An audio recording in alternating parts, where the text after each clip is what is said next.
Hi everyone, I'm Luca Zanolini. I'm a research scientist at the Ethereum Foundation. We are focused on short-term and long-term theoretical foundation of consensus protocol, and what we are working currently is on a proposal for improving speed of finality in the context of Ethereum.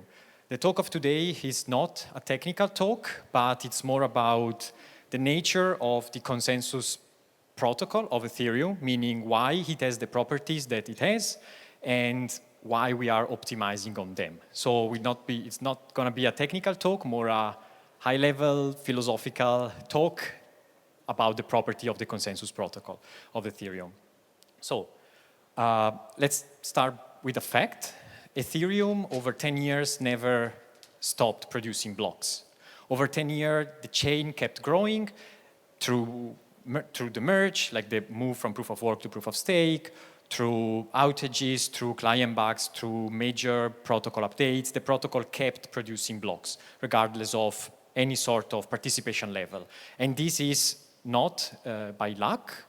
It's a design principle that it's behind the protocol. And the reason for that is you can also see, for example, through history, major issue happening at the validators or at the network, like for example in 2023, because of a client bug in the consensus, because of a consensus client's bug, more than 50% of validators went offline.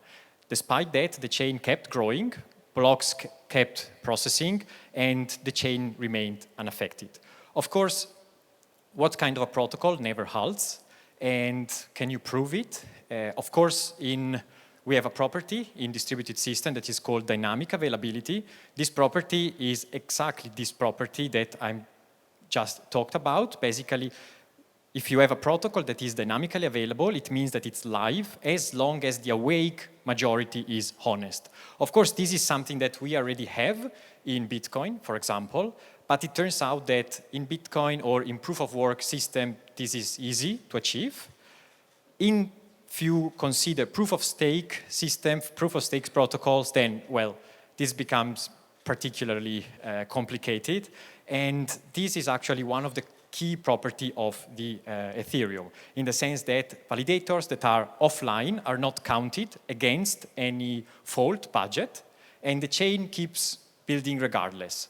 And this, of course, in Ethereum, it happens also because of client diversity, in the sense that in Ethereum we have a lot of different consensus clients, and the fact that a couple of years ago, two of them got a consensus client back and forced big chunk of validators going offline, the remaining clients that were unaffected because of the dynamically available protocol kept producing blocks and kept the chain alive. Of course, application layer continuity is very important here, because when your base layer stops, then nothing above can move. So if you're building decentralized finance on top of a chain that can stall from time to time based on the conditions, of course, some tricky things can happen, right? For example, Oracle pricing goes stale, position accumulate unmanaged risk. You know, like you don't want really to build decentralized finance on something that if it halts, you cannot liquidate, or you cannot just go out if you want, but you need to wait for the validators in the network to go on a call and reboot the system. So this is actually particularly interesting in the sense that liveness of the system is no longer contingent of coordinating a restart. The chain just keeps living on its own, keeps processing blocks on its own, and this is exactly what the guarantees that you have with Ethereum. And there is a problem because, of course, here I'm talking about processing blocks, so building a chain, but we know that if you want to have finality, meaning the final level of settlement, meaning that once you finalize something, this remains in the chain forever, we know that you need a supermajority of validators to be online, or in the case of Ethereum, more than 2/3 of the validators said to be offline, to be online, sorry. So you can ask, okay, but how can the chain keep finalizing if 60% of the validators go offline? Well, that's actually a very interesting point, and the fact is that there is an impossibility result, a mathematically proven impossibility result that says that you cannot have a dynamically available chain that keeps producing block regardless of the participation level, and that you finalize in the sense that even if you have asynchronous period or network partition, then you can still have a finalized prefix and that you can also keep finalizing. There is an impossibility result. So one needs to choose. Do you want dynamically available chain that is safe, assuming synchrony, or do you want a chain that halts if you don't reach a supermajority, but then once it finalizes something, it gets finalized? Well, you don't need to choose, in the sense that what we do at Ethereum is to use a specific approach where we try to combine two things at one. This in literature is called an ebb and flow protocol, which basically means that you have one protocol that is made by two sub-protocols, one that takes care of producing a chain regardless of the participation level, and then you have another sub-protocol that is, which role is to finalize a prefix of it. And in Gaspert, so this is the name of the currently implemented protocol of Ethereum, these two sub-protocols are called, one is LMD Ghost, which is the dynamically available chain that keeps producing block regardless of the participation level, and then we have FFG Casper, which is this finality gadget that is on top and that takes care of finalizing a prefix of it. So it means that in good condition, if everything is good, we are on a happy path, you just keep processing, building a chain, and finalizing a prefix of it, and life is good. The point is that the main issue is that these two sub-protocols are intertwined with each other. And because of the reason, plus combined with the validator set size of Ethereum that is quite big, this protocol takes a little bit to finalize, in the sense that currently Ethereum on average finalizes every 15 minutes, roughly, which is the length of 2 epochs. The epoch is the time unit that takes to finalize, because we use the classic PBFT approach. So you need 2 voting rounds to finalize.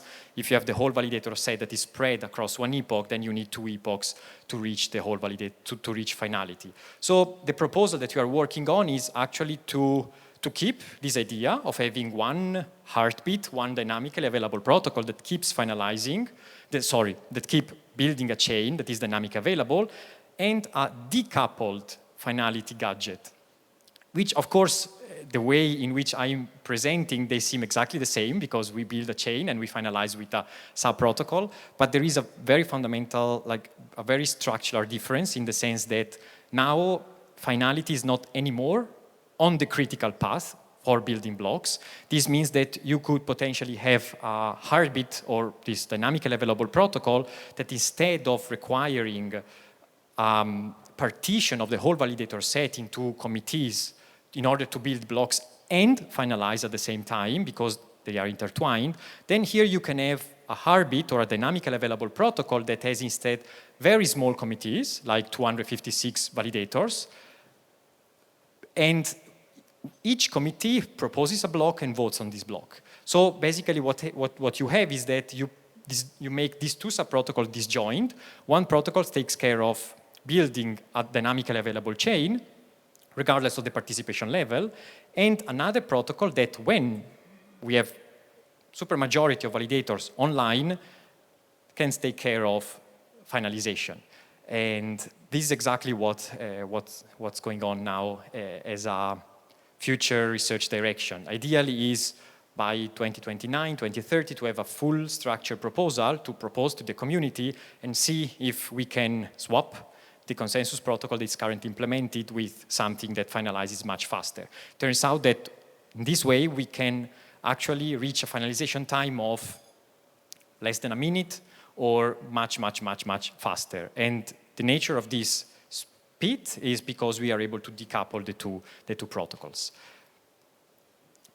One other property that we want to ensure in the context of Ethereum is a property that we currently have, and it's a property that we want to keep, which is this notion of accountable safety that ensures this notion of economic finality. Finality in Ethereum is not just about voting rounds and collecting votes, but is also about collecting enough economic power such that if there are misbehaving validators or if there are some sort of safety violations in the network, then the protocol, for the way it's built, it can identify those that are behaving maliciously, that are called equivocators, and punish them. This means that if at any point you reach a double finality for some weird reason, then you can identify at least a third of the validator set to have equivocated, and you can punish it and you can slash it.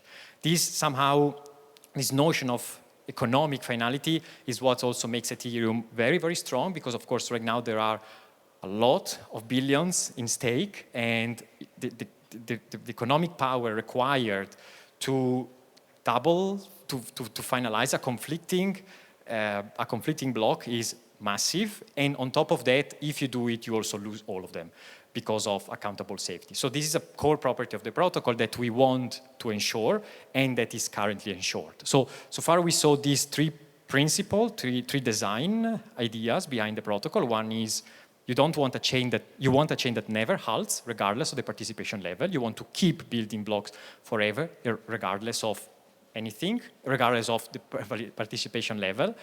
You want finality. You want a faster finality, because in a world like today where there are blockchains that finalize in milliseconds, of course, having a chain that we say, okay, finalize in 15 minutes, it's slow, of course, compared to others, but there is a reason for it to be slow, and the reason is not lack of technical expertise, but it's because we want to satisfy properties that no other chain can satisfy. Out of my knowledge, no other chain is dynamically available in the sense of proof of stake, dynamically available, that can ensure also economic finality. And the price to pay currently is that we have a slow path to finality. But this is going to improve in the next couple of years, because a lot of research has been currently carried out.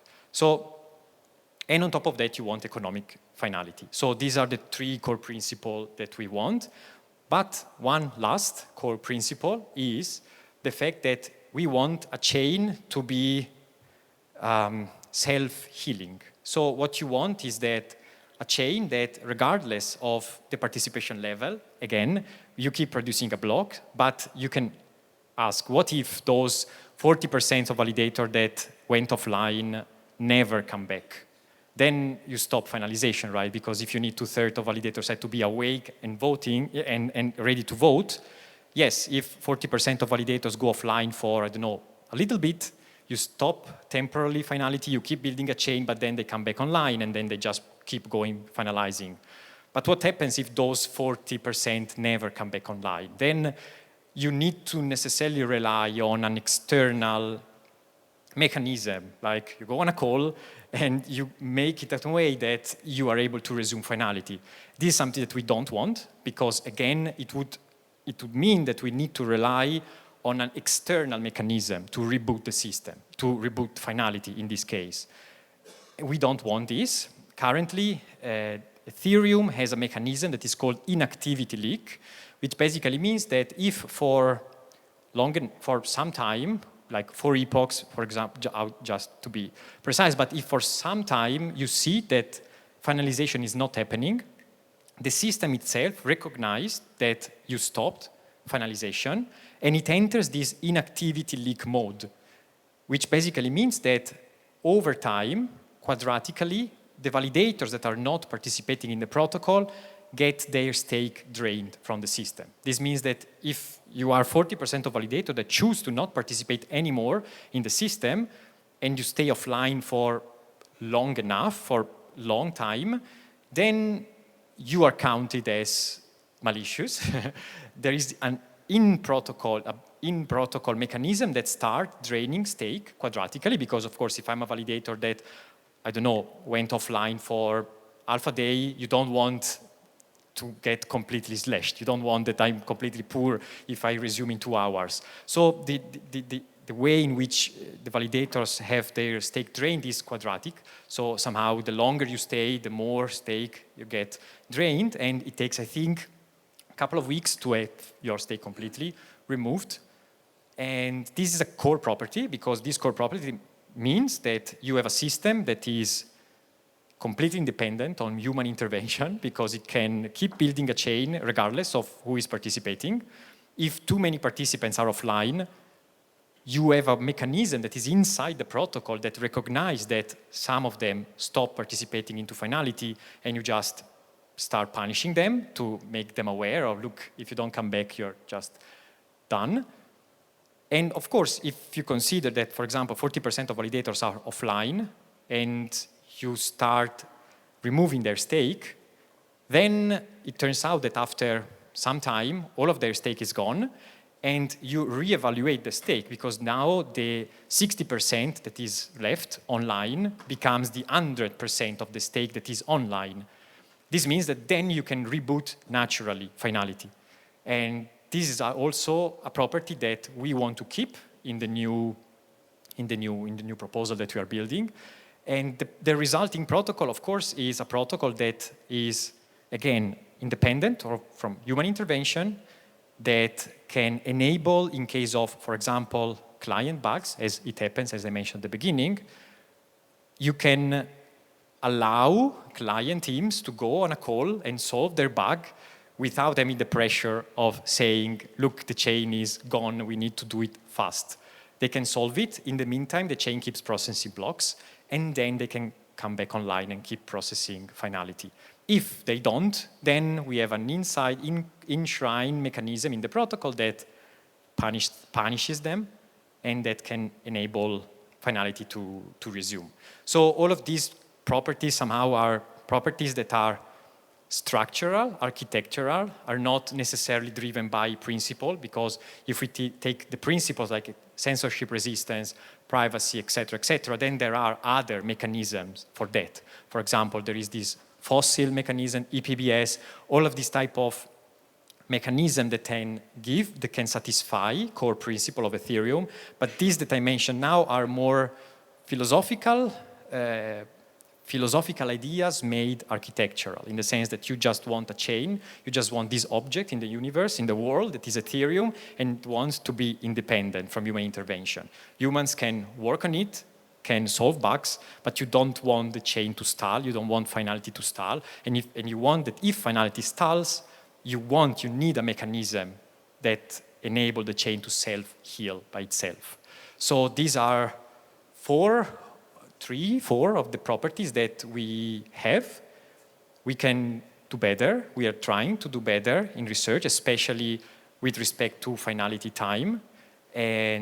But regardless of finality time and regardless of the proposal, we want these four properties to be maintained because they enable a layer, a blockchain that is